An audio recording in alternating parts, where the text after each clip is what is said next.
Voilà.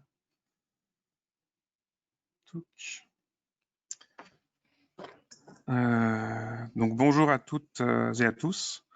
Donc merci d'être présent à ce premier webinaire réalisé par SR Instruments. Vous étiez plus de 80 inscrits sur les différents liens qu'on a pu vous envoyer. Donc je suis aujourd'hui assisté par Stéphane Fievet de la société Wessling, et je le remercie pour sa présence. Je remercie également Aïssatou, ma collègue du marketing, qui a fait la promotion de ce webinaire sur les différentes plateformes. Et je remercie également Laura, également du marketing, pour avoir organisé tout le côté logiciel de la chose. Ce webinaire de 1 heure sera dédié à la présentation de la technologie micro-GC appliquée à l'analyse de gaz. Si vous pouvez le voir sur le logiciel GoToMeeting, vous avez un onglet questions sur le côté, et donc vous pouvez poser votre question et on tentera d'y répondre à la fin de ce webinaire. Cette session est enregistrée, et donc à l'issue de l'enregistrement, on l'éditera légèrement, et ensuite on la mettra en ligne sur YouTube, et on vous enverra un lien pour pouvoir la retrouver, et ça permettra également à vous de la revoir, mais aussi aux participants qui n'ont pas pu en dernière minute se connecter, de pouvoir en bénéficier. Donc c'est le premier webinaire que l'on organise. Donc je suis un tout petit peu stressé et j'espère que ça va bien se passer. Donc durant ce webinaire, nous allons faire une très rapide présentation de la société SR Instruments. Puis nous parlerons plus en détail de la technologie micro-GC, technologie peu connue du grand public, mais qui présente beaucoup d'intérêt. Donc nous présenterons la technologie, son mode de fonctionnement appliqué à l'analyse de gaz. Par la suite, nous présenterons le nouveau micro-GC Agilent 990 avec les différents apports nouveaux, comparés notamment à la précédente génération et suite à l'écoute des clients.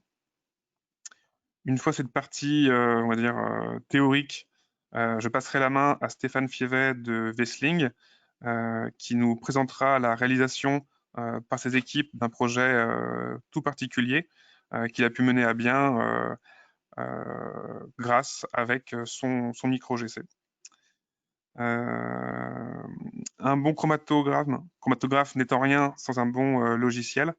Une session live de notre logiciel de pilotage, d'acquisition et de retraitement Sopran 2 aura lieu en direct avec l'analyse d'un sac Tedlar. Et enfin, nous répondrons à vos questions.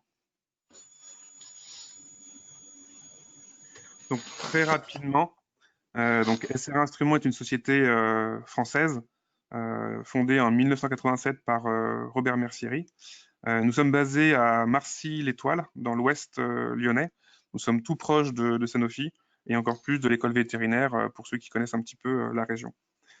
Nous sommes spécialistes dans l'analyse de gaz par chromatographie phase gazeuse, donc en GC et en micro-GC. En 1999, un partenariat a été signé avec la société Hewlett-Packard, HP, désormais devenue Agilent. Et donc nous sommes aujourd'hui ce que l'on appelle un revendeur à valeur ajoutée de notre partenaire Agilent. Nous sommes également distributeurs d'autres marques qu'Agilent, notamment Marques, spécialisé en thermodésorption, Frontier Lab pour tout ce qui est pyrolyse, OI Analytical, notamment pour son détecteur PFPD, VUV Analytics pour le détecteur du même nom. Et donc l'idée est toujours voilà, de proposer une solution complète autour de la technologie Agilent. Nous proposons également une production locale de solutions estampillées SRA, que ce soit au niveau du hardware, donc avec des systèmes notamment d'échantillonnage pour connecter correctement un procédé à l'analyseur, mais également des solutions logicielles qui permettent de simplifier la vie de l'utilisateur et d'automatiser des tâches fastidieuses. Alors un petit peu d'histoire avant de commencer. Donc la micro-GC fut inventée au début des années 80 par l'université de Stanford et c'est la NASA qui a permis le développement de cette technologie via des financements. Et c'est une technologie en fait qui utilise la technologie MEMS, qui signifie Micro Electro Mechanical System. Et en fait, c'est le fait d'appliquer de la microélectronique à de la chromatographie. Et donc tout cela dans l'objectif de réaliser la miniaturisation de la technologie GC.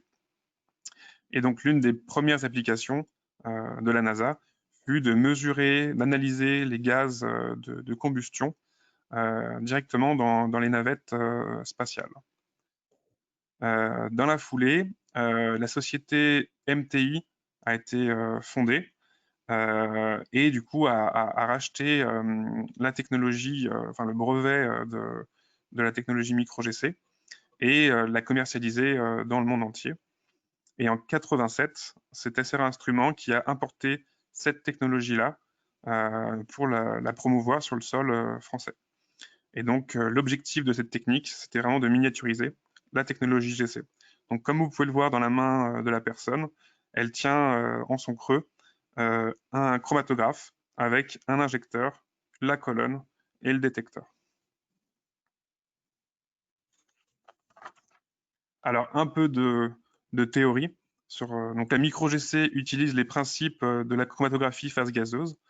Donc, on utilise un gaz vecteur en tant que phase mobile, très souvent de l'hélium, qui va venir pousser l'échantillon au travers de l'injecteur, de la colonne et d'un détecteur. Donc l'injecteur, lui, il va contrôler la quantité d'échantillons injectés, et c'est vraiment l'interface entre l'échantillon et le gaz vecteur qui va l'entraîner. On a ensuite une colonne, donc, qui est la phase stationnaire, qui est greffée chimiquement et qui va avoir pour objectif, on va dire, de ralentir les molécules présentes dans le mélange de manière à obtenir une séparation physique des espèces du mélange. Et l'avantage va être que les temps de sortie de l'espèce, donc le temps de rétention, va être caractéristique de l'espèce, ce qui nous permettra de pouvoir l'identifier. Enfin, on a un détecteur qui a pour but de compter, on va dire en quelque sorte, la quantité de matière qui passe à l'intérieur en sortie de colonne. Et assez souvent, le signal est proportionnel à la concentration de l'espèce. Et associé à cela, on a un système d'acquisition des données, donc un système informatique qui va pouvoir faire l'acquisition du signal brut et son retraitement pour obtenir des résultats facilement exploitables. Donc ici, une représentation assez scolaire de ce qui se passe dans la colonne, avec un mélange classique A plus B, on va dire, très simple. Et donc là, on peut constater l'avancement dans la colonne des différentes espèces, et on peut observer du coup la séparation qui s'opère au fur et à mesure que l'on avance dans la colonne. Et en sortie de colonne, on a donc le détecteur qui va du coup nous générer un pic qui correspond du coup au passage de la molécule dans celui-ci. Et on va donc ce qu'on appelle intégrer la surface sous le pic de manière à avoir une idée sur la concentration. Et on va également relever les temps de rétention qui nous permettront d'identifier les espèces A et B par la suite. Donc ici, ce schéma appliqué à la technique micro-GC. Donc on retrouve notre gaz vecteur à gauche, que l'on peut filtrer ou non selon la qualité du gaz que l'on utilise et la confiance dans le réseau de gaz que l'on a. On a ensuite un régulateur de pression qui va réguler électroniquement la pression en tête de colonne. pression qui va alimenter également du coup l'injecteur en amont de la colonne, et qui est donc, comme je vous l'ai dit, l'interface avec l'échantillon qu'on voit passer dans celui-ci. Enfin, on a le système de séparation, donc la colonne chromatographique, puis le TCD. Donc ça, on retrouve aussi ceci dans des GC conventionnels avec une seule voie d'analyse. Et donc, grâce à un tel système, nous obtenons un chromatogramme typique, si ce n'est qu'ici, comme vous pouvez le constater, le temps d'analyse est relativement court puisqu'il se compte en secondes, ici 100 secondes. Et donc, sur une colonne de type Poraplot U, on obtient une séparation dans un mélange d'hydrocarbures et de gaz permanents des espèces de type CO2 et des hydrocarbures légers avec les isomères. Toutefois, comme vous pouvez le remarquer, il y a un pic d'air composite, donc oxygène et azote, et même le méthane, qui ne sont pas séparés, qui sont coélués ou qui sont très très mal séparés. Et c'est là où du coup la micro-GC apporte quelque chose de différent, puisque du coup on va pouvoir utiliser différents modules qui comprennent dans chacun d'eux le régulateur de pression, l'injecteur, la colonne de détecteur. Donc c'est comme si on mettait plusieurs GC dans le même instrument. Et l'idée, ça va être que nous allons pouvoir utiliser différents modules avec différentes colonnes qui vont avoir la capacité de séparer différentes familles d'espèces. Et l'échantillon va remplir simultanément les différents injecteurs des différents modules et l'injection va se réaliser de manière simultanée et en parallèle. Et donc typiquement, sur un micro-GC équipé de 4 colonnes, nous allons donc avoir 4 chromatogrammes. Et comme vous pouvez le constater, on observe une complémentarité entre les différents modules, puisque les différentes familles d'espèces sont séparées sur différentes colonnes. Et donc, à l'issue de l'acquisition, qui est toujours aussi rapide, le logiciel va faire la compilation des différents signaux bruts pour vous rendre un seul résultat. Donc, sur le mélange injecté ici, on a un mélange de gaz permanents, oxygène, azote, méthane, CO, hydrogène, du CO2 et des hydrocarbures de C1 à C6 qui sont séparés, y compris les isomères. Alors, qu'est-ce qu'un micro-GC et qu'est-ce que la conception modulaire? Donc déjà, en termes de dimension, un micro-GC, comme son nom l'indique, est très compact. Sur la photo de gauche, vous avez un micro-GC avec un châssis équipé de 2 modules analytiques, donc 2 colonnes. En termes de dimension, c'est à peu près la même chose qu'une boîte à chaussures que vous posez sur sa tranche. Donc c'est très compact, donc c'est facile à intégrer sur une paillasse ou alors au plus proche d'un procédé pour faire de l'analyse en ligne. Vous avez une entrée échantillon en 1/16e de pouce Swage-Lock. À l'intérieur, vous avez également un système de pompage. Donc vous avez une à 2 pompes qui vont vous permettre d'aspirer l'échantillon. À l'arrière, on peut connecter plusieurs entrées de gaz vecteur. On y viendra par la suite. Et donc, on peut aller en standard de 1 à 4 modules analytiques. Et on peut également greffer sur le micro-GC des accessoires qu'on présentera par la suite.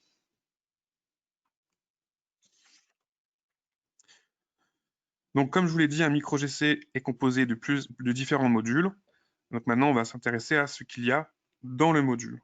Donc, le module se compose d'un régulateur de pression. Donc, au niveau des gaz vecteurs utilisés, c'est principalement de l'hélium et parfois de l'argon qui est utilisé selon l'application visée. On constate de plus en plus l'utilisation de l'hydrogène qui se démocratise de par les pénuries d'hélium que l'on constate, mais aussi l'augmentation du prix de celui-ci. Et de plus en plus de nouveaux clients s'orientent vers l'utilisation de générateurs d'hydrogène qui donnent une certaine autonomie. La micro-GC se caractérise également par une faible consommation de gaz. On part d'une consommation de gaz inférieure à 15 ml minutes par module. En termes de consommation, c'est si vous avez une bouteille de gaz vecteur hélium de 50 litres, donc une B50 qui est gonflée normalement à 200 bars par votre fournisseur. Si vous utilisez votre micro GC en permanence, il vous tient 6 mois environ.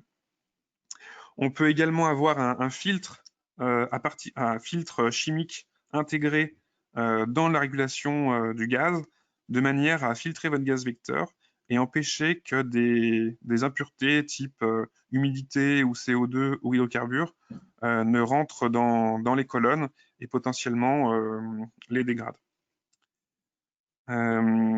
La précision est excellente, notamment couplée à la technologie MEMS, et donc on a des résultats qui sont extrêmement répétables. On peut également effectuer ce qu'on appelle le backflush, donc c'est-à-dire que si vous avez des espèces que vous ne souhaitez pas avoir sur votre module parce qu'elles sont lourdes ou alors parce qu'elles polluent votre module, votre colonne, on peut faire un rétrobalayage de ces espèces lourdes et ça permet donc de réduire le temps d'analyse, mais également d'améliorer la robustesse du système. Donc après le régulateur électronique, nous avons l'injecteur. Donc l'injecteur, il est très très petit. Il fait la taille d'une pièce de 10 centimes d'euros. Donc il fonctionne avec deux étapes, on va dire. Une étape d'échantillonnage, de remplissage de l'échantillon, donc de la boucle que vous pouvez observer, et une phase d'injection avec le transfert du contenu de la boucle vers la colonne. Et ici, le basculement d'une position à l'autre se fait via un jeu de pression pneumatique et qui du coup se caractérise par une absence d'éléments mobiles dans le système, ce qui permet de ne pas avoir d'usure de la pièce, comme ça peut être le cas avec un rotor de vanne de GC conventionnel. Et donc on n'a pas à périodiquement remplacer cet élément puisqu'il n'y a pas d'usure. Tout le chemin de l'échantillon est traité, est passivé par un traitement d'inertie qui permet d'éviter l'absorption de certaines molécules sur l'inox brut, on va dire, comme les espèces de type H2S ou les benzène, toluène, xylène, ce qui permet d'éviter une sous-quantification relative à l'échantillonnage de l'instrument. Donc 100% du chemin de l'échantillon est traité ultimétal. La boucle de l'injecteur possède une taille de 10 microlitres, donc c'est bien inférieur au volume classique injecté en GC conventionnel. Souvent, en GC conventionnel, on parle de boucles qui font 250 microlitres. Et donc là, on n'injecte que 10 microlitres. Et ça va avoir son importance pour la suite. On pourra contrôler par logiciel la quantité de matière transférée depuis la boucle de l'injecteur vers la colonne, de manière à optimiser sa méthode analytique. L'une des limitations de la micro-GC vient du fait que la micro-GC ne peut analyser que des gaz. On ne peut pas injecter de liquide et il ne faut pas injecter de particules. Pour cela, on pourra mettre en amont des protections qu'on vous présentera. Également, en termes de pression maximale, il ne faut pas dépasser les 1 bar relatif, sans quoi on pourrait endommager l'injecteur qui est réalisé en silicium.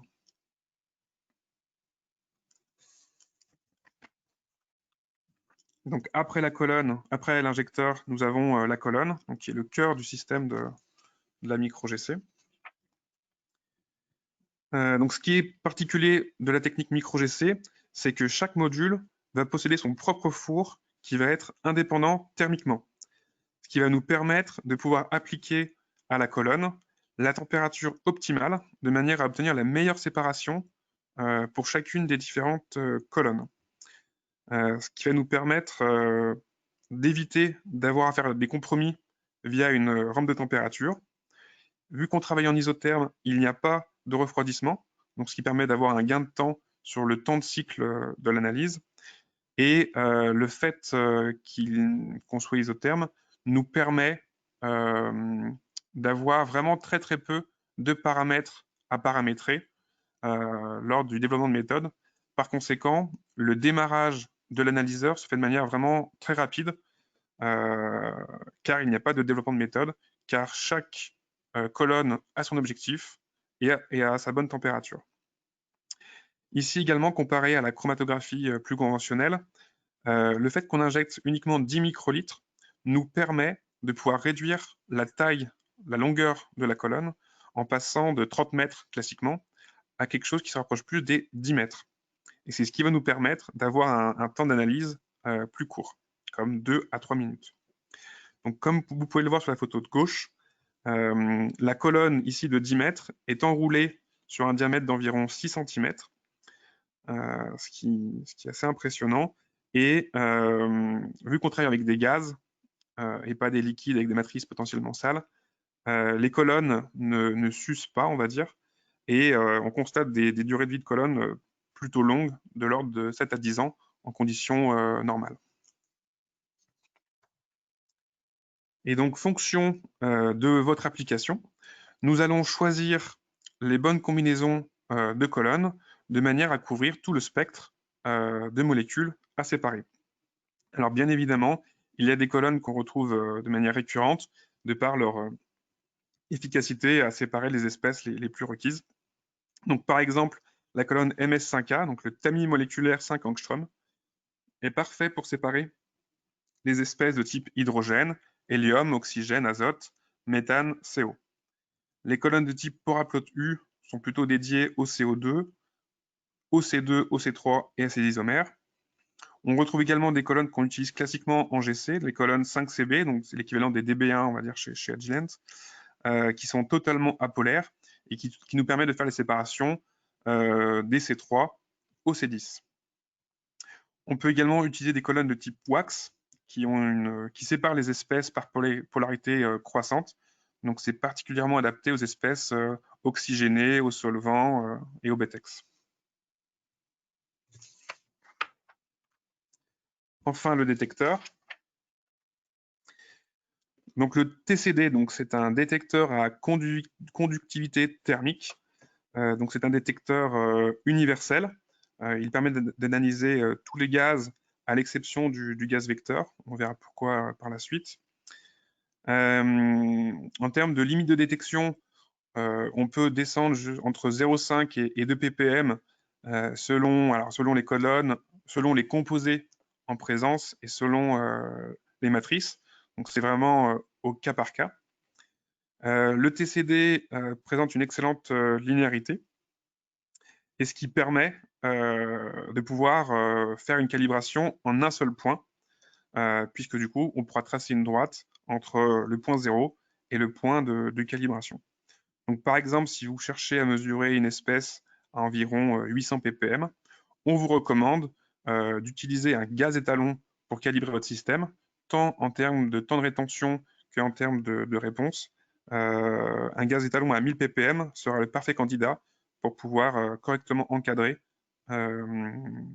votre gamme de travail.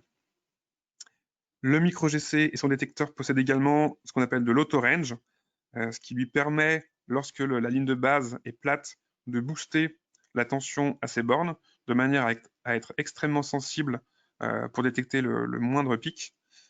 Et à l'inverse, quand un gros pic matriciel arrive, il va venir volontairement baisser la tension aux bornes du TCD, de manière à ne pas saturer le signal. Le TCD n'est pas destructif, ce qui nous permet de pouvoir récupérer les vents de celui-ci et de pouvoir l'envoyer à un autre détecteur, comme par exemple un spectromètre de masse ou alors un spectromètre à mobilité ionique, qui sont des solutions extrêmement performantes.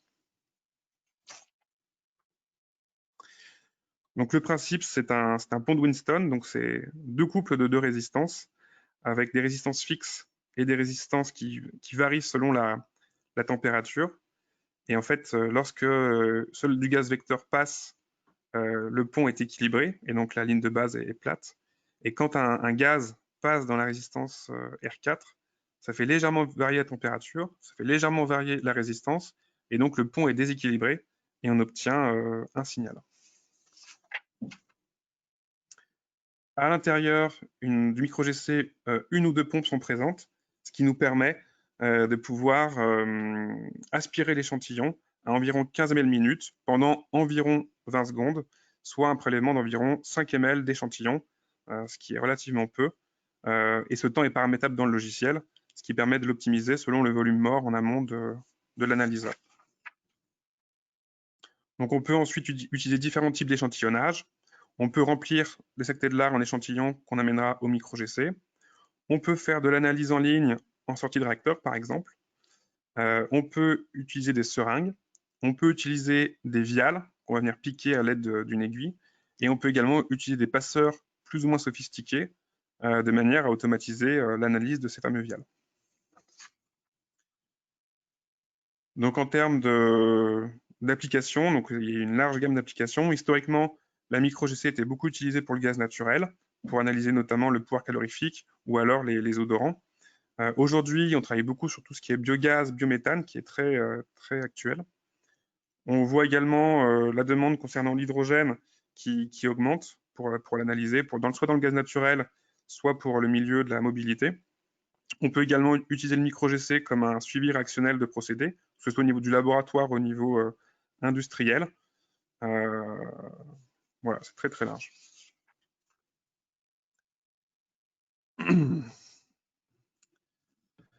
Donc concernant les nouveautés apportées par le nouveau micro-GC AGN 990, donc auparavant, vous aviez deux types de châssis, soit le châssis 2 modules, soit le châssis 4 modules.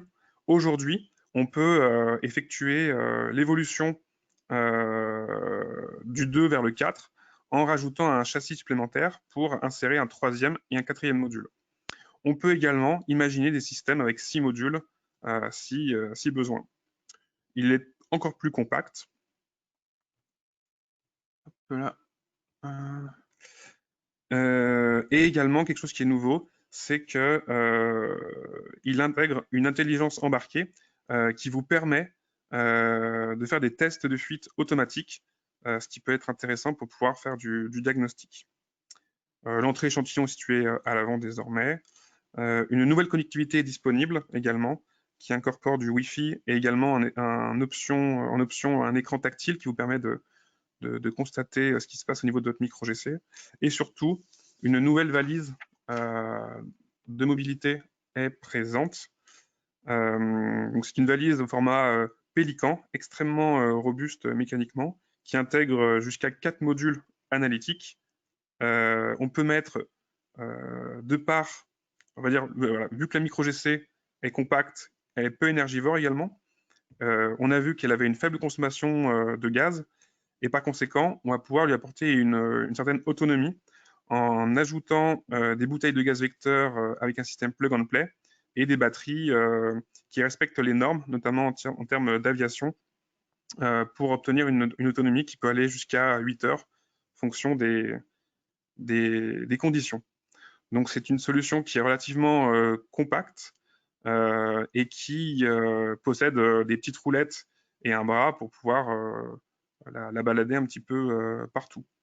Elle pèse son poids, mais avec les petites roulettes, ça permet de pouvoir la transporter.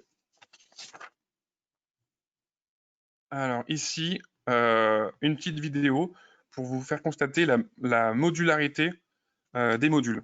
Auparavant, les modules étaient voilà, pour changer de module, il fallait avoir des compétences ou il fallait appeler le SAV. Ici, un utilisateur, avec quelques outils très conventionnels, peut lui-même changer de module. Donc, vous avez juste à faire sauter la face avant, faire sauter la face arrière, déconnecter l'entrée échantillon, dévisser une unique arrivée pneumatique et le module est libéré. Vous le retirez, vous en mettez un autre, vous le remplacez, vous en mettez un autre à la place. On revisse l'entrée échantillon, on remet la face avant, on revisse le côté pneumatique et on remet la face arrière.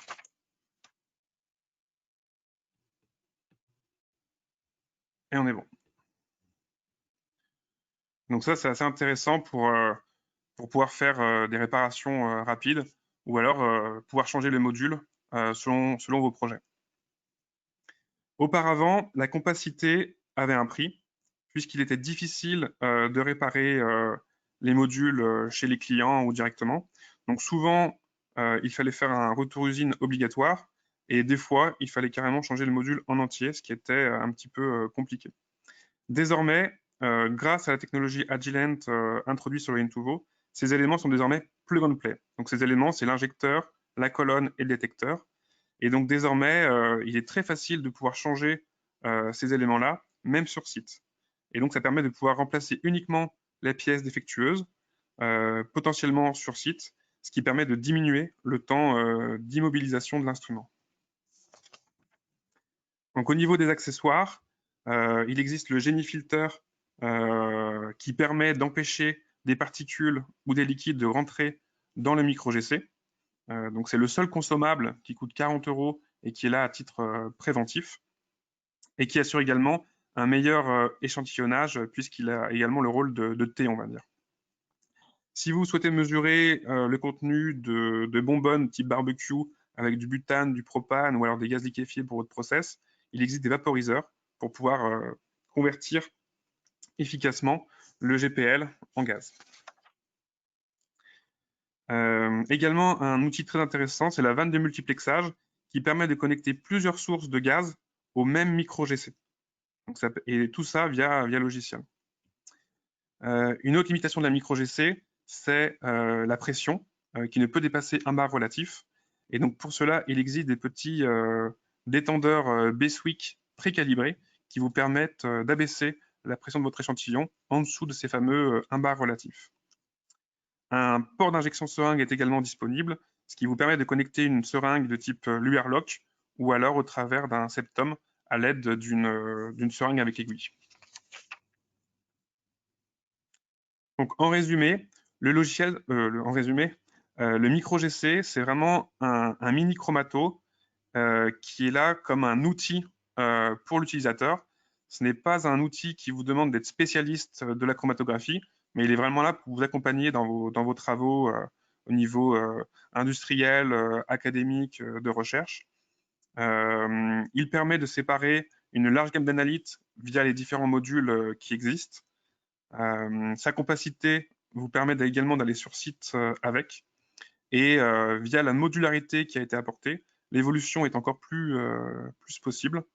Et on verra par la suite qu'il est couplé à un logiciel très simple d'utilisation, Sopran 2, et très efficace. Je vais dès à présent donner la main à Stéphane pour qu'il puisse vous présenter les travaux justement réalisés avec son micro-GC et du coup le projet dans lequel il s'inscrit. Merci Jérémy. Merci à tous d'être présents. Je vais partager mon écran, je pense que ça fonctionne. Jérémy, je ne sais pas si vous pouvez me confirmer qu'on voit bien mon écran. Ça marche. Ok, parfait. Donc, déjà, tout d'abord, merci à SRA de nous avoir permis de faire cette présentation aujourd'hui. Donc, je suis Stéphane Fievé, je suis responsable R&D et des projets spéciaux au sein du groupe Wessling, et plus particulièrement de l'entité Wessling France. Donc, c'est... Hop là. Ah, voilà. Donc, je vais juste présenter le groupe Wessling en quelques mots. Donc, c'est une entreprise familiale indépendante qui est présente sur 9 pays et 26 sites aujourd'hui avec 1700 employés, qui a 3 sites en France, un sur Lyon, un sur Paris, un sur Lille. Donc, moi, je suis basé sur Lyon et on a donc 180 employés en France. Nos métiers et surtout notre métier d'origine, notre métier fondateur, c'est les sites et sols pollués. De nombreux métiers se sont greffés à cela depuis de nombreuses années et donc on est maintenant présent sur les domaines de l'agroalimentaire, du déchet, des microplastiques, de la compostabilité, de la méthanisation, mais également tout ce qui va être analyse de produits pour la consommation humaine.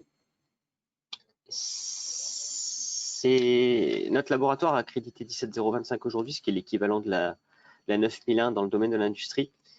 Et on a aujourd'hui des centaines de paramètres qui sont accrédités pour un respect normatif, notamment correspondant aux attentes des autorités de surveillance. Mais on conserve toujours une grande polyvalence autour d'un objectif qui va être de répondre à toutes les demandes de nos clients, même les plus exotiques, et c'est là que le micro-GC va intervenir. Donc parmi ces deux, pour répondre à ces demandes un peu spécifiques, nous avons mis en place des laboratoires déportés. Donc en fait, nous installons chez nos clients des laboratoires d'analyse avec du matériel et du personnel Wessling. Nous avons aussi fait le choix de développer des solutions spécifiques pour nos clients, c'est-à-dire de répondre à des demandes les plus exotiques de manière et de leur apporter des solutions concrètes à des problèmes. Et également développer un service R&D qui permet de répondre à toute demande qui va pouvoir être mise en avant par nos clients. Le matériel que nous avons, et notamment parmi notre parc, nous avons plusieurs micro-GC qui sont disponibles sur toute la France, notamment grâce à la possibilité de déplacer ce matériel assez facilement. Aujourd'hui, je vais vous parler d'un projet un peu plus spécifique, le projet EcoCombust, qui a été un des très gros projets des années 2018-2019 et même en ce début d'année 2020, qui est un projet qui est porté par EDF et qui consiste à convertir un déchet biosourcé en combustible. Idéalement, ce serait du bois qui serait destiné à l'enfouissement. Puisqu'aujourd'hui, on a des quantités de bois B, de bois de classe B, donc des bois faiblement pollués, mais pas propres. Environ 1 million de tonnes par an aujourd'hui qui sont enfouies. Et cette ressource, EDF voulait la valoriser en termes de combustible. L'approvisionnement de ce bois est facilité puisque c'est un apport volontaire, tout ce qui va être bois apporté en déchetterie, mais également trié à la source lors des travaux de démolition ou de récupération de tout ce qui va être meubles, matériaux ou panneaux. Wessling ici a choisi d'axer sa solution sur des principes innovants et de réaliser des analyses de haute qualité au service à nouveau des personnes et de l'environnement. Donc ce qu'on peut voir sur la photo ici, c'est du pellet blanc, du pellet fait à partir de sapin que vous allez tous pouvoir utiliser dans un poêle à bois. Et surtout à côté le black pellet. Le black pellet, c'est un pellet qui a un pouvoir calorifique supérieur au white pellet. Et ce black pellet est issu en très très grande majorité de bois de classe B. Donc c'est un pellet qui sera par contre destiné à des chaufferies industrielles. Donc ça c'est l'origine du black pellet, hein. Donc c'est vraiment des stockages de bois en tout genre, et notamment, je disais, panneaux de bois, meubles, bois de démolition, palettes et autres bois d'origine industrielle notamment. Ce projet, il était capital pour EDF puisque, comme l'a prévu le plan pour l'énergie, le charbon va s'arrêter en 2022. Donc ça fait 4 centrales à démanteler pour EDF avec l'isolement énergétique de régions entières et notamment de la région Bretagne. Donc la volonté d'EDF, c'était de pouvoir maintenir son outil industriel en place, mais ne plus consommer de charbon. Plusieurs centrales vont quand même fermer, mais il a été fait le choix, notamment sur la centrale de Cordemais, de tester ces nouveaux combustibles et surtout de tenter de le produire. La difficulté va être de dépolluer ce bois et surtout de maîtriser les rejets gazeux de ce nouveau combustible. Donc, si on a analysé la matrice solide et la matrice liquide, ce qui était relativement classique pour nous, la difficulté était là sur la matrice gazeuse qui était principalement constituée de vapeur et de gaz d'échappement mélangés. Ce projet, il a eu différents niveaux, différentes échelles. On a commencé par un prototype, la photo en haut à gauche, dont le réacteur faisait un demi-litre, à peu près 500 millilitres, et un cyclone, donc la zone où va se produire la réaction, d'une centaine de litres. Ça, c'était au début en 2018, et les résultats étant concluants, EDF a fait le choix de construire un prototype avec cette fois 2 réacteurs de 750 litres et un cyclone d'explosion au milieu de 10 mètres cubes, ce qui permet de traiter plusieurs tonnes de matière par jour. Chaque réacteur va pouvoir accepter 350 kg de bois en entrée et ce bois sera traité donc par une vapeur saturée à l'hydrazine qui est à 220 degrés et à 10 bars. Et c'est le gaz qui va être relargué suite à ce traitement qui va devoir être analysé. Donc la complexité que nous avions là, c'était une matrice très complexe constituée en très très grande majorité d'eau, 99% d'eau, le reste d'air. pollués. Et là-dessus, nous devions analyser 25 paramètres différents et des dizaines de molécules. La problématique également était d'avoir des analyses en continu et des résultats en direct de manière à pouvoir réaliser le pilotage de cette installation. EDF ayant à cœur de tourner nuit et jour sur cette installation, il fallait que l'automatisation soit la plus complète possible, l'encombrement réduit, parce que le prototype en lui-même prend déjà beaucoup de place, et tout le matériel analytique à mettre en place devait être limité. Et surtout, il fallait que ce soit simple d'utilisation au quotidien pour que le personnel EDF puisse gérer seul le matériel sans intervention de notre part. Le besoin auquel nous avons répondu avec le micro-GC couvrait les gaz permanents, donc tout ce qui allait être émission de méthane, oxygène, CO2, CO et H2, mais également tout ce qui était COV, donc les alcanes de C2 à C5 et les BTEX. Donc ça, c'est le prototype en fonctionnement. Donc vous voyez le relargage de vapeur en sommet au moment de l'explosion. Donc des relargages en très grande quantité sur des temps très courts. Donc des besoins analytiques, j'allais dire urgents. Une complexité s'est rajoutée à cela, et ce que nous avons découvert en faisant les premières analyses, c'est que ce procédé traitant des bois qui n'étaient pas initialement propres, on va dire des bois légèrement pollués, présentant des retardateurs de feu ou présentant des produits de traitement ou des cols, synthétise des composés hautement toxiques, et nous avons notamment retrouvé tout ce qui allait être dioxine et furane à l'intérieur. Donc le besoin en plus de maîtriser les gaz qui allaient être émis, même par les appareillages analytiques. Et on avait besoin d'une stabilité dans le temps, puisque le projet a démarré en 2018, comme je vous le disais, et il se terminera ce mois-ci, normalement, septembre 2020. Et donc, il fallait que sur tout cet intervalle de temps, nous n'ayons pas à faire des recalibrages trop fréquents. Des vérifications de calibration, oui, mais des recalibrages le moins possible.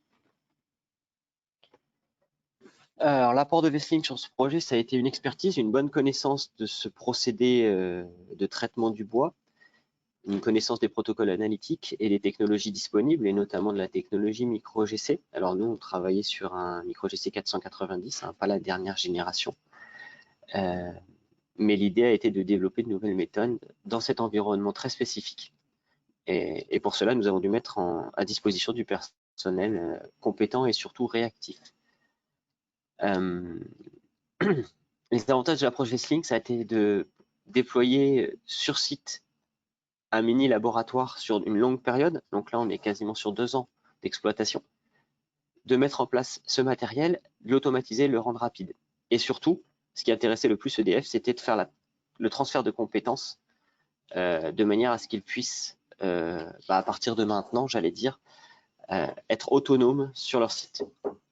L'apport micro-GC SRA, ça a été capital sur ce projet, parce que grâce à eux et grâce à leur connaissance en technologie d'analyse, leur connaissance poussée dans tout ce qui allait être colonne, réactivité de colonne, fonctionnement des micro-GC, et grâce à leur personnel et à la polyvalence du matériel micro-GC, on a pu répondre à leurs demandes rapidement, c'est-à-dire qu'en un mois et demi de mise en œuvre, on a pu avoir un système fonctionnel. Donc, ce système a été amélioré au cours des mois, mais c'est surtout qu'à la fin, on avait vraiment un système opérationnel, automatisé, parce qu'on parle de plusieurs dizaines, voire centaines d'analyses par jour. Il y a des jours où on est monté à 1200 analyses réalisées, et le tout, c'était de pouvoir intégrer et retraiter tous ces chromatogrammes rapidement. C'est ce que je disais, donc en moyenne 400 analyses par jour. On a pu en faire plus avec d'autres équipements, 18 mois de travail. Et tout ça, ça a été grandement facilité grâce au logiciel Sopran 2, que nous ne connaissions pas du tout avant de rentrer en contact avec SRA.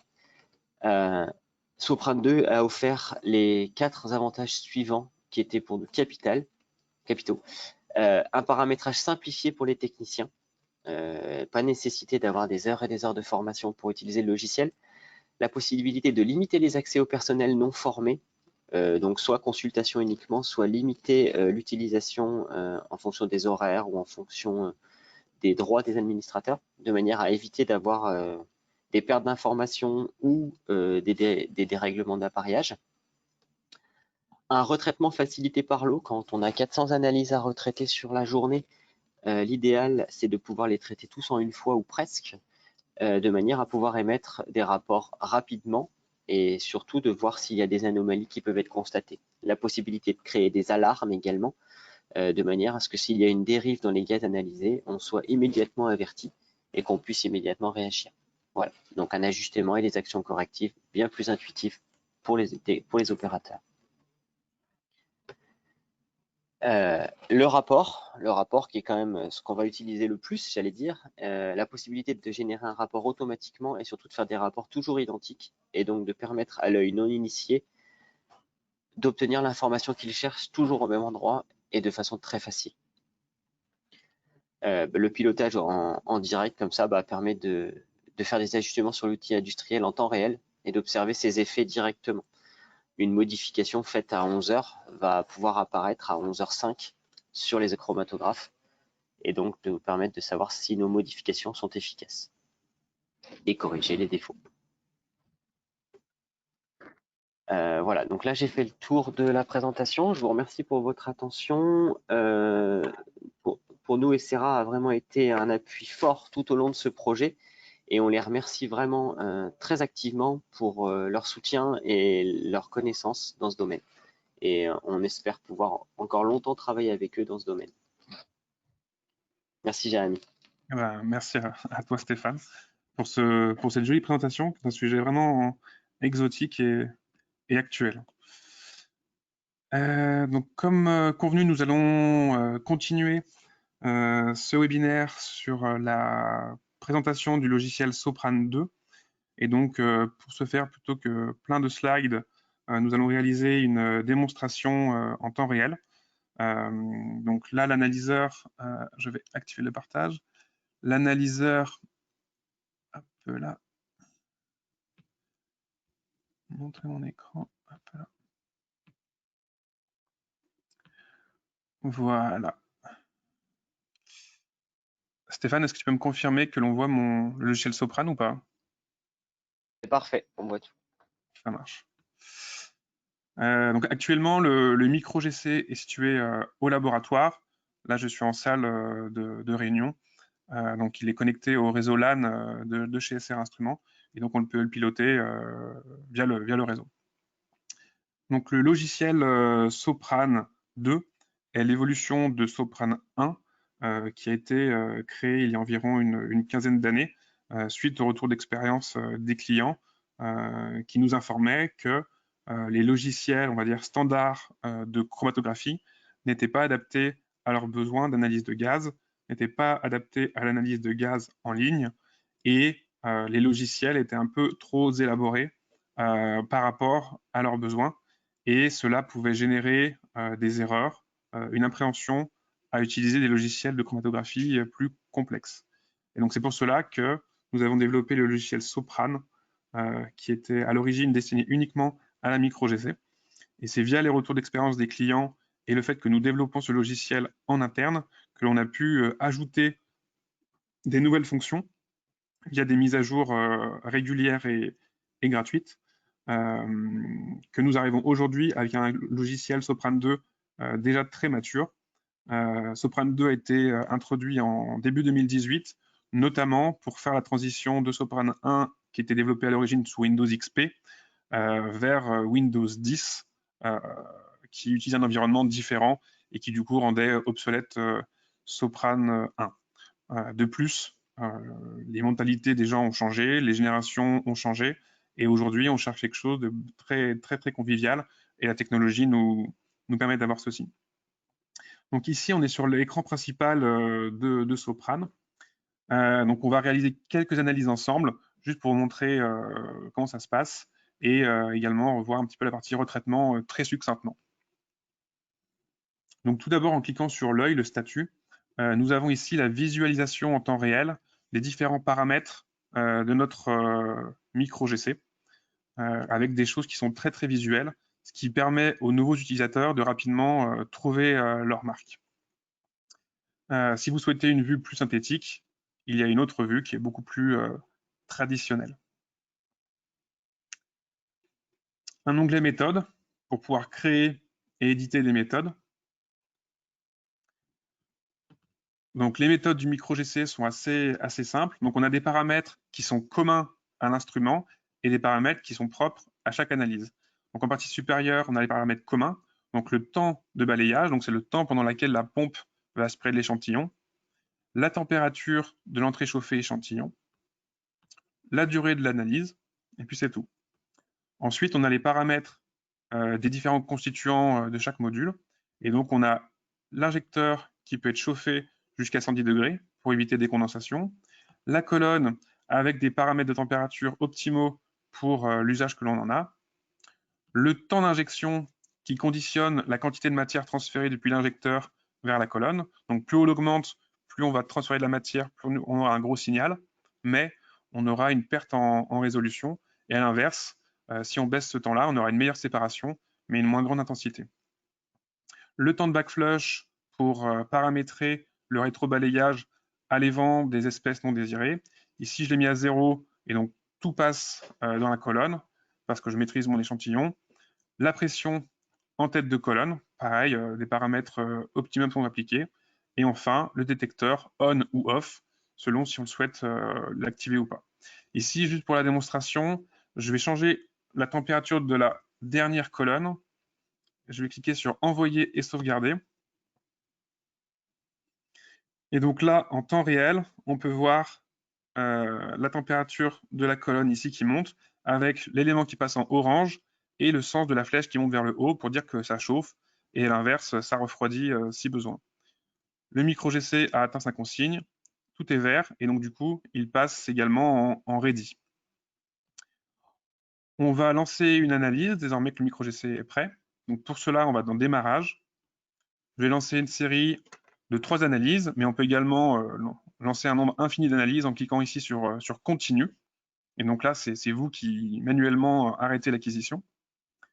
On peut également travailler en séquence, notamment si on utilise un système de sélection de voix, de manière à pouvoir choisir quelle voix analyser, et ce, de manière 100% automatisée. On peut également automatiser la génération d'un étalonnage. Donc là, dans l'analyse, on choisit le nom qu'on va donner à nos résultats. Donc là, je l'ai appelé démo pour l'occasion. Ici, on peut choisir quelle méthode on va utiliser. Donc là, j'ai une seule méthode, mais si j'en avais eu plusieurs, j'aurais eu le choix. Par défaut, c'est la dernière qui est utilisée qui est rappelée. Là, je peux choisir où est-ce que je range mes résultats. Si ma cinétique de réaction est lente, je peux mettre une temporisation entre chaque analyse. Si je veux rendre mon micro-GC esclave d'un événement extérieur, je peux paramétrer un démarrage externe, ce qui signifie qu'il attend le signal d'un autre élément avant de partir. On peut rentrer ici des valeurs textuelles pour mettre des infos qu'on pourra retrouver par la suite dans le rapport. Donc ici, je fais valider. La méthode est à nouveau envoyée au chromato. Il vérifie que tous les paramètres sont bons. Et après, il va démarrer.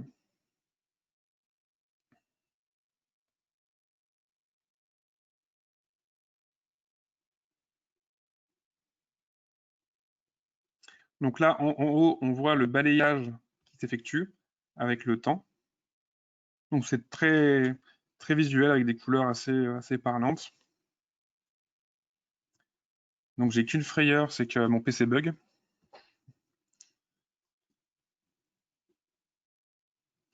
Donc là, l'échantillonnage a eu lieu, l'injection a eu lieu, et je peux suivre en temps réel les 4 chromatogrammes se réaliser.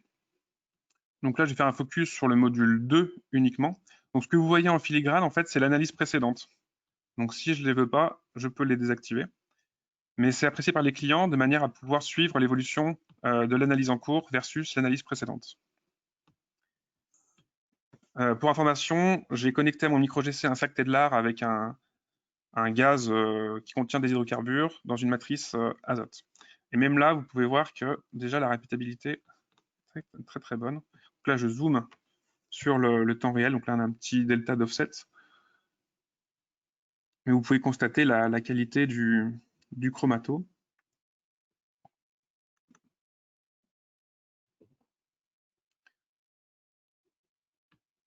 Et donc là, on voit bien l'acquisition en parallèle des différents éléments. Donc là, on a le sac, il n'était pas vide, hein, donc on a de l'oxygène, de l'azote et là du méthane.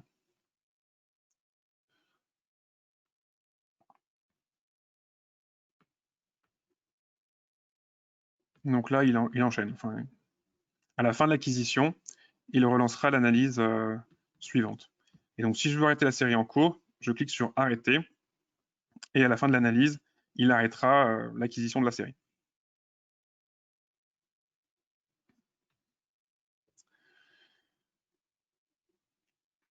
Donc vient ensuite le module de traitement qui nous permet de retraiter le signal brut, donc qui se caractérise par 3 onglets. L'onglet d'intégration pour vérifier que le logiciel intègre correctement les pics et du coup lui indiquer de quelle manière intégrer les pics. Le module d'identification pour nommer les pics. Et enfin, l'onglet étalonnage qui permet de rentrer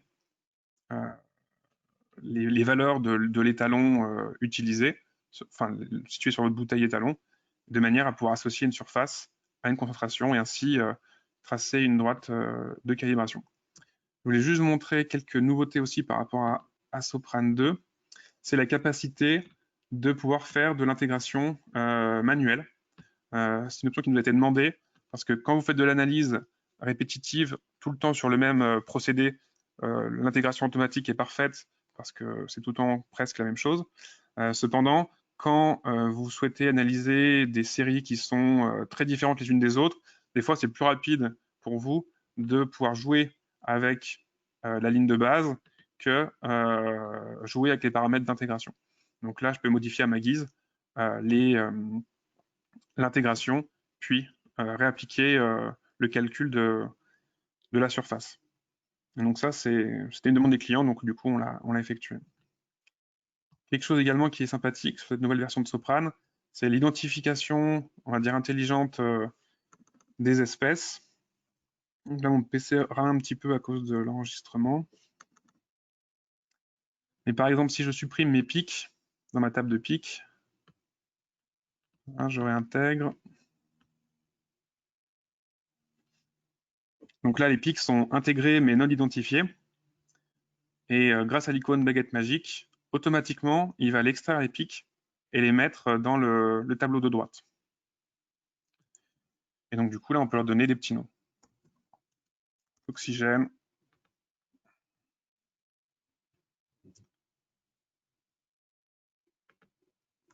azote,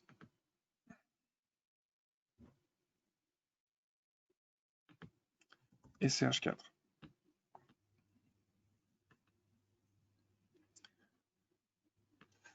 Dans l'onglet étalonnage, on vient du coup rentrer la valeur, par exemple, de l'oxygène de notre bouteille étalon. Donc ici, je mets 20%. Donc là, on peut choisir également en quelle unité on travaille. Et on pourra par la suite, du coup, soit utiliser uniquement ce chromatogramme comme étalon, ou alors par la suite, on pourra faire un retraitement avec une dizaine de chromatogrammes pour générer une moyenne qu'on appliquera du coup à cet étalonnage-là. Donc là, il allait récupérer la surface du pic, il l'a mis ici, et du coup, il nous trace la droite avec un coefficient de réponse. L'onglet rapport est également très intéressant puisqu'il vous permet de générer très rapidement et de manière automatique un rapport personnalisable et personnalisé. Donc là, il reprend tous les résultats du chromato, il vous crée un rapport, et du coup, vous avez un rapport avec tous les paramètres que vous souhaitez. Donc là, j'ai fait afficher les chromatos ainsi que les résultats, avec les temps de rétention, la concentration quand c'est calibré, la surface du pic, l'unité. Là, par exemple, si mon client a un intérêt particulier sur le CH4, je peux retourner dans l'onglet intégration, d'un coup de clic droit dans la bulle verte, faire un zoom automatique dessus, et quand je retourne dans le rapport et que je le rafraîchis, il va me prendre ce zoom-là. Et donc ça permet de pouvoir afficher correctement un rapport vraiment à ma guise. Donc tout cela est personnalisable à façon. Donc là, juste si on regarde le module B, où il y a un petit peu du monde. Voilà, ici on peut voir les espèces, le CO2, éthane, propane, les isomères. Ici on voit les encadrants bleus qui permettent d'identifier correctement les espèces. Et donc après on enregistre sa méthode. Et donc par la suite, à la fin, si on retourne dans le menu analyse, une fois qu'on a utilisé le mode de retraitement automatique, on va pouvoir aller dans l'onglet résultats. Et du coup, à la fin de chaque analyse, la ligne s'incrémente avec les nouveaux résultats affichés soit en surface, soit en concentration. Quelque chose qui est apprécié par les clients, c'est la capacité de pouvoir faire des comparaisons de chromatogrammes, donc soit brut, soit retraité. Mais par exemple, ici, si je le souhaite, je peux prendre une très grande série, donc une très grande série de 3, on va dire, et si je fais clic droit, afficher les chromatogrammes, il va aller afficher les X chromatogrammes sélectionnés et les afficher sur votre écran. Donc selon votre taille d'écran, on peut en afficher plusieurs. Et donc ça vous permet de pouvoir vérifier l'intégration automatique, si elle est satisfaisante ou non. Et donc là, et donc ça par module. Donc là, module A, module B, module C. Donc là, entre-temps, j'avais enlevé le sac. Et par exemple, si je souhaite, je peux faire un zoom spécifique sur une molécule, auquel cas, ça va utiliser le même zoom pour chacune des espèces, enfin pour chacune des chromatos. Et si je le souhaite, je peux manuellement retraiter l'intégration pour chacun des chromatos pour qu'il soit à ma convenance. Et ensuite, je réintègre et il réactualise la valeur mesurée. Je peux également comparer le signal brut. Je fais clic droit dessus, compare. Je vais aller un petit peu vite. Alors là, ça va ouvrir. Ouais, alors là, ça a ouvert une autre fenêtre qui du coup n'est pas partagée par le webinaire. Voilà, qui est celle-ci. Et donc là, je peux afficher sur le même chromato plusieurs chromatos. Donc là, attendez, j'ai un petit peu des parasites. En bleu, en rouge, en vert, j'ai mes 3 chromatos. Donc là, à l'écran, je vois que le rouge et le vert. Parce que si j'enlève le rouge, hop là, je l'enlève carrément, hop là. Du coup, là, j'ai mes 2 signaux de mes chromatos 3 et 4. Et comme vous pouvez le voir, les signaux se superposent vraiment. Et je peux également corriger l'offset pour avoir vraiment une superposition identique, quoi. Donc ça, c'est assez intéressant quand vous faites votre calibration pour vérifier qu'il n'y ait pas de variation de surface liée à l'échantillonnage. Donc je referme, je vais voir ce que je partage. Hop là. Quelque chose qui est également beaucoup apprécié par les clients, c'est la facilité à exporter les résultats. Donc là, j'ai mon tableau de résultats. Et comme vous pouvez le voir un petit peu dans plusieurs fenêtres, j'ai un icône vert de type Excel. Et en cliquant dessus, je vais pouvoir exporter d'un clic le tableau. Donc là, je lui donne un nom que j'enregistre dans un dossier. J'ai un raccourci qui s'ouvre. Je clique sur Ouvrir. Et donc là, Microsoft Excel s'ouvre. Il s'ouvre. Hop là. Je vais vous le ficher. Hop là. Tac. Et donc là, vous avez déjà tous vos résultats qui sont exportés vers Excel, qui sont mis en forme et qui vous permettent de pouvoir les interpréter très facilement dans votre activité.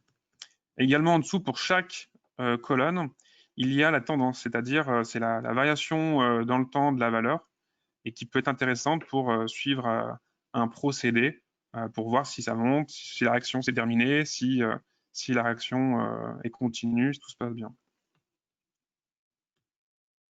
Je rebascule sur Soprane.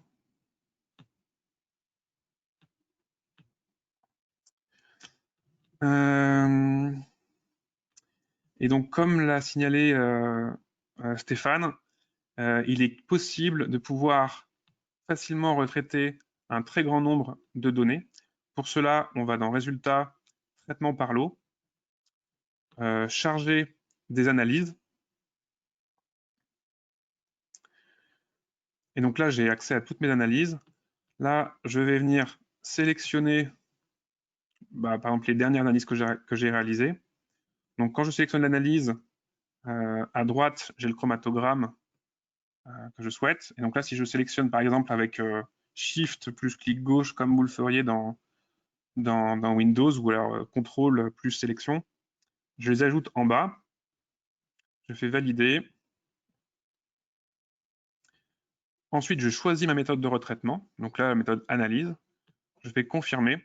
Et là, selon la puissance de votre PC, il va reprocesser plus ou moins rapidement les analyses, mais on peut très facilement retraiter une centaine d'analyses en une dizaine de secondes.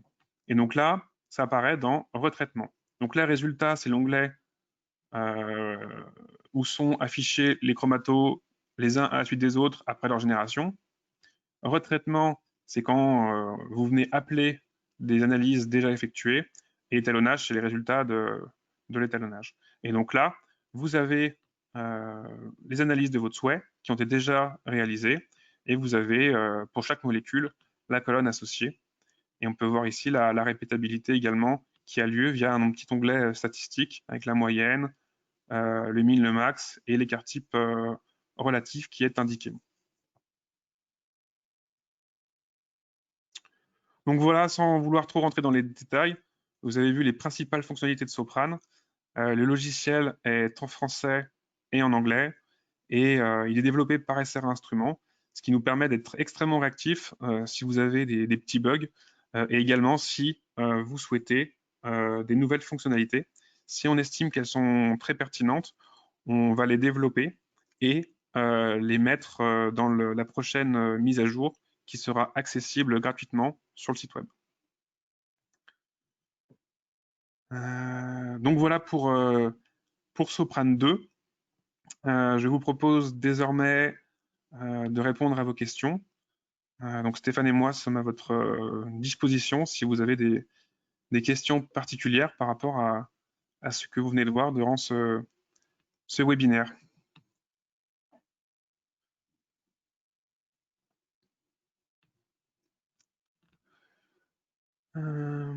Donc, il y a plusieurs questions qui ont été posées. Ah, ok. Est-ce que je te les lis, puisque je pense qu'elles sont principalement destinées à toi. Oui. Donc, la première, c'est qu'en est-il pour les gaz corrosifs tels que l'acide fluorhydrique? Est-ce que cela peut endommager les colonnes et dans quelle mesure? Alors, c'est pas tellement les colonnes qui peuvent être endommagées, c'est surtout l'injecteur qui est en silicium. Et donc, je vous déconseille d'injecter des grosses concentrations de ces espèces-là, qui peuvent du coup réagir avec la silice. Cependant, pour des faibles concentrations, on va pouvoir les injecter de par le balayage à l'hélium permanent des différents éléments du micro-GC. Donc un petit peu ça va, mais pas trop. Un peu une réponse de Normand. Alors après, je vais essayer de les prendre dans l'ordre, ce sera plus simple. Alors la première, est-ce que 1 à 3 minutes suffisent-elles vraiment pour détecter tous les gaz? Quelle est la reproductibilité avec une GC classique? Oui, 1 à 3 minutes suffisent à séparer les gaz. Encore une fois, c'est au cas par cas, puisque du coup, en fait, ce qui détermine la durée de l'analyse, ça va être le temps que met l'espèce, on va dire, la plus lourde à sortir de la colonne. Et donc, plus vos gaz sont légers, plus rapidement ils vont sortir, et donc plus courte sera l'analyse. Donc, on a des clients qui travaillent uniquement sur des petits gaz, et via une méthode optimisée, on fait une analyse toutes les 30 secondes. Pour cela, on n'utilise pas les pompes, par exemple, la pression naturelle de l'échantillon remplit les injecteurs. Et donc, toutes les 30 secondes, une injection a lieu. Et à la fin des 30 secondes, on laisse 5 secondes pour le micro-GC pour partir pour l'analyse d'après. Et c'est reparti. Donc, ça va vraiment dépendre des molécules à analyser et de la matrice. Mais oui, la moyenne constatée, c'est plutôt de l'ordre de 1 minute 30 en moyenne constatée. Et c'est vraiment quand on travaille sur des hydrocarbures très lourds qui vont être plus de temps à sortir. Merci. Une autre question, je pense que tu as répondu pour la présentation, mais quelle est la différence avec le modèle 490? Donc le 990, donc c'est l'évolution du 490. Donc il reprend les principes fondamentaux.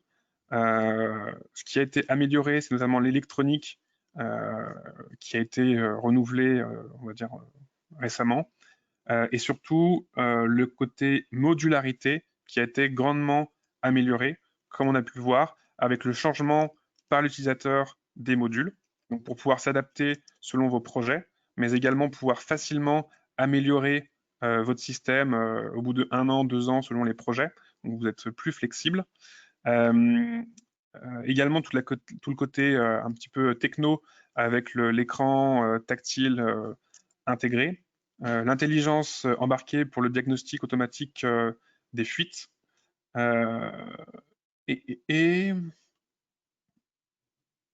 surtout, en termes de performance, vu qu'on retrouve les mêmes constituants cœur, et que les performances étaient déjà très, très satisfaisantes pour les clients, pour leur application, les performances sont les mêmes que sur le 490. Les phases de colonnes disponibles sont les mêmes. Le logiciel est le même. Donc, c'est vraiment un rafraîchissement, une mise à niveau, notamment du côté modulaire qui était demandé par les clients. Et également, la valise d'autonomie a été bien, bien revue. Elle est encore plus petite et c'est vraiment un confort. Et ça nous permet de faire des démonstrations assez facilement puisqu'on peut aller chez les clients avec, la charger au laboratoire. Et comme ça, on est assez autonome pour faire des démos. Très bien. On a une autre question qui est: est-il possible de faire des injections manuelles? Et si oui, comment? Donc oui, il est possible de réaliser des injections manuelles.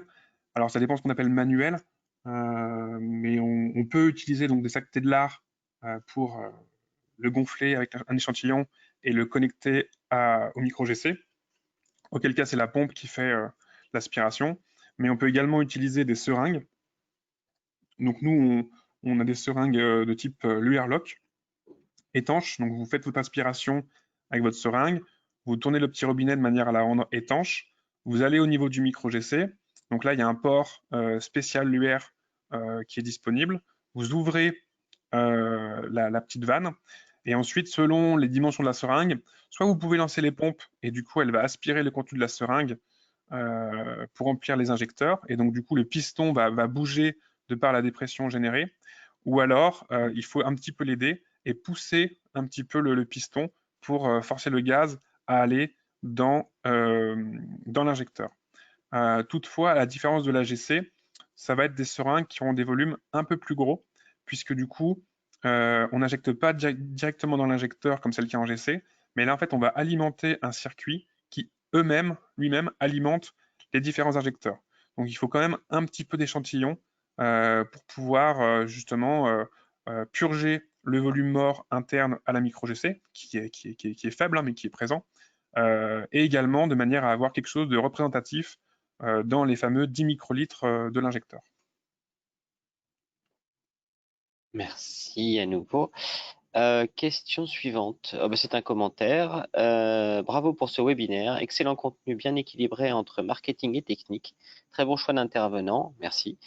On a hâte d'être au prochain. Super soft au passage. Cyril. Super. Voilà. Merci Cyril. Une autre question. Bonjour. Peut-on présenter des chromatos l'un au-dessus de l'autre de type stacked ou sur Empowered? Eh bien, je pense l'avoir montré durant la démonstration. Donc via le module compare, on peut effectivement du coup superposer des chromatos bruts sur le même chromatogramme. On peut corriger l'offset de manière à avoir vraiment des comparaisons faciles. Et on peut également du coup sur une même fenêtre afficher une dizaine de chromatos avec leur intégration respective. Et ben, merci beaucoup Jérémy, et nous avons fait le tour des questions. Alors j'en ai d'autres qui sont apparus au passage. Ah. Est-ce qu'on peut exporter une fraction du tableau de résultats? Donc la réponse c'est oui. Vous sélectionnez les chromatos que vous souhaitez et vous faites clic droit et c'est uniquement ceux-là qui vont être exportés. Un système de préconcentrateur est-il adaptable afin d'effectuer des mesures environnementales à des très faibles teneurs? Donc effectivement, c'est un domaine sur lequel on s'y intéresse. Il existe déjà des systèmes qui ont été développés par le passé, mais qui n'ont pas forcément démontré des performances et une robustesse à toute épreuve. Nous avons en parallèle travaillé sur une thèse avec notre responsable R&D sur justement un système de préconcentrateur en ligne qui a donné satisfaction d'un point de vue universitaire. Et donc là, on réfléchit à l'industrialisation de ce prototype. Mais effectivement, le couplage préconcentration micro-GC peut être intéressant pour avoir des faibles limites de détection couplées à une rapidité d'analyse. Y a-t-il un gain de performance de LD entre le micro-GC 490 et 990? Les performances sont identiques.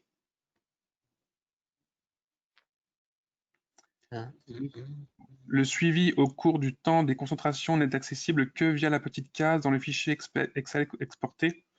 Alors non, on a accès au... Ah oui, aux courbes de tendance. Donc on peut afficher directement dans le logiciel Sopran 2 l'évolution dans le temps de la concentration. Ce qui permet à un industriel, par exemple, d'allumer l'écran du PC et de voir tout de suite dans le logiciel l'évolution des concentrations en fonction du temps, ce qui permet d'avoir une idée de ce qui se passe dans son procédé.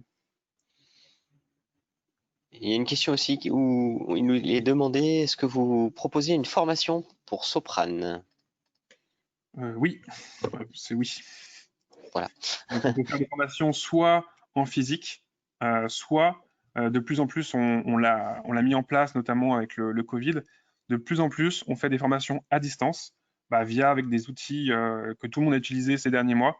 Et donc, ça permet effectivement d'être confortablement installé dans son PC. Ça permet également de réduire les coûts, puisque du coup, on n'a pas à se déplacer, à faire des kilomètres, à dormir à l'hôtel. Et c'est assez interactif. Et c'est vraiment un bon moyen de se mettre à niveau ou alors de découvrir Sopran 2.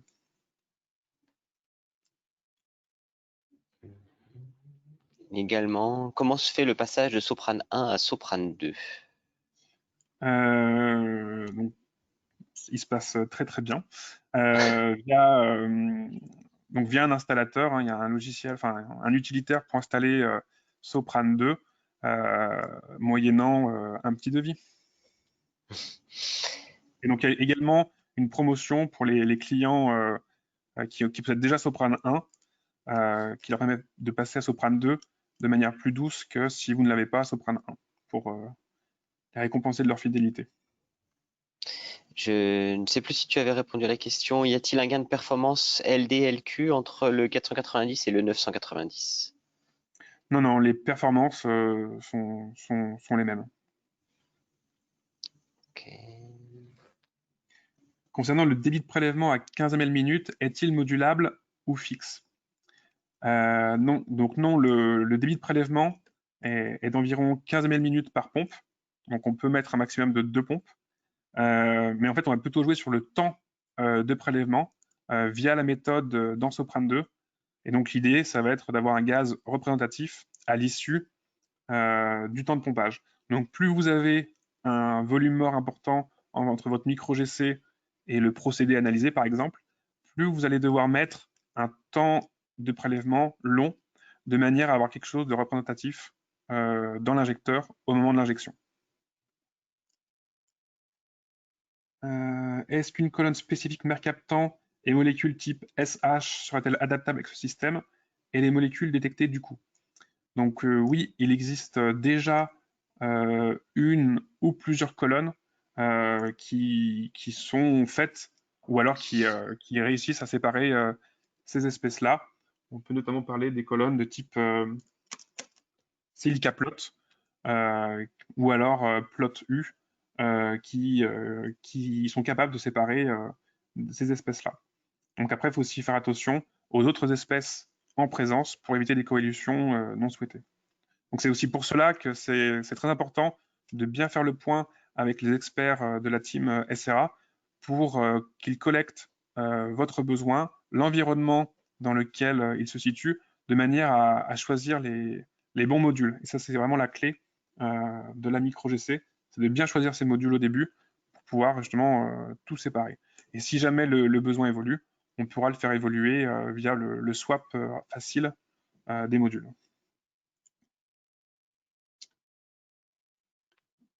Est-ce que certains composés molécules peuvent saturer les colonnes de manière permanente, les endommager? Alors oui et non.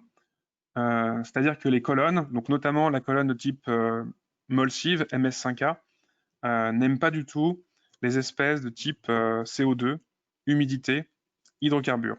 En fait, ces molécules-là, à des températures de fonctionnement normales, se fixent sur la colonne et n'en sortent pas. Ce qui fait qu'il y a moins de sites actifs disponibles pour votre analyse et donc les séparations sont moins bonnes jusqu'à arriver à une coélution totale. Et donc pour éviter cela, de manière préventive, on met en amont de la colonne MS5A une précolonne qui va vous permettre de laisser passer les espèces d'intérêt sur votre colonne analytique, mais qui va bloquer les espèces poison et via le fameux rétrobalayage, le backflush, va rétrobalayer à l'évent les espèces piégées de la précolonne sans qu'elles atteignent la colonne analytique. Et donc comme ça, on n'a pas le phénomène de fixation du site actif, et donc ça nous permet d'être robuste et de pouvoir travailler en continu. Si toutefois vous avez mal géré le backflush et que vous pensez que ces molécules-là sont dans votre colonne, vous pouvez effectuer ce qu'on appelle une régénération, c'est-à-dire que pendant une nuit, on va mettre la colonne à son maximum qu'elle supporte, donc 180 degrés ou 160 degrés selon les colonnes. Et donc, à cette température-là, les espèces polluantes vont être désorbées en fait et vont être éliminées. Et du coup, le lendemain matin, vous remettez votre méthode habituelle et du coup, là, vous allez pouvoir constater le regain en performance de séparation. La question suivante est du même acabit. Pour les problèmes de gaz lourd, comment faire pour éviter leurs résidus sur les analyses suivantes? Donc, effectivement, donc voilà, donc effectivement, le backflush. Là pour ça, effectivement. Ouais. Et également le fait que tout le chemin d'échantillonnage est chauffé potentiellement jusqu'à 110 degrés et qu'il est sulfinerte, ça permet d'éviter des phénomènes de condensation éventuels aussi. On a une nouvelle question sur le fait de superposer les chromatogrammes. En fait, l'idée, c'était non pas de les superposer sur le même chromatogramme, mais de les mettre l'un au-dessus de l'autre, pour les avoir tous finalement séparément dans le logiciel. Je sais pas si... Je vous propose de vous contacter pour vous montrer ou voilà, qu'on clarifie ce point-là. Mais on peut soit les superposer sur le même chromato.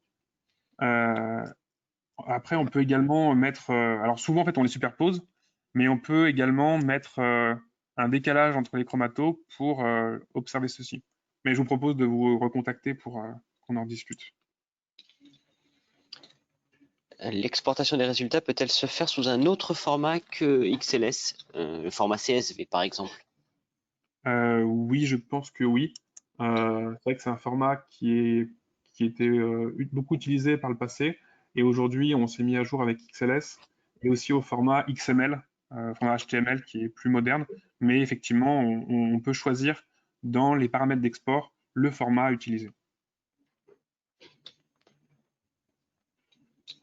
Okay. On revient sur le problème d'odeur cette fois. Le problème d'odeur étant de plus en plus présent, avez-vous la possibilité de coupler ou d'ajouter au logiciel de Chromato une BSE de données odeur? De données. Une base de données, pardon, du coup, le A a sauté. Une base de données odeur.